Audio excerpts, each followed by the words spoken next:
Bonjour les amoureux de la toile, j'ai vu Juré numéro 2 en Blu-ray et voici ce que j'en pense. Alors, est-ce qu'à plus de 90 ans, Eastwood a besoin de prouver que c'est un grand réalisateur? Eh bien non, car dès son premier film, Un frisson dans la nuit, il montrait tout son contrôle du cadre, des acteurs, d'une mise en scène minimaliste mais essentielle.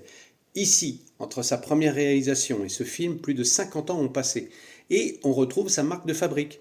Un film maîtrisé, sans esbrouf, qui nous montre une histoire qui est prenante, car il nous pousse à nous poser cette question. Et si c'était nous, qu'est-ce que nous ferions? Il nous met face à nos responsabilités, à notre conscience, et au lieu de nous imposer sa vision de la justice, il nous met face à nos choix. Mais pas que. Le choix du jury, le choix du procureur, le choix de l'avocat de la défense, le choix de l'épouse. Tout ça, c'est ensemble. Et sous ces airs de films classiques, réalisés par un vétéran qui a tout connu, il va plus loin. Son acuité à provoquer des émotions est toujours intacte. Et si c'était son dernier film, eh bien, il terminerait en beauté. Bien sûr, le film nous fait penser au superbe 12 hommes en colère de Sidney Lumet. Dans la délibération des jurys, on se pose la question, et si le film n'était pas juste un remake déguisé?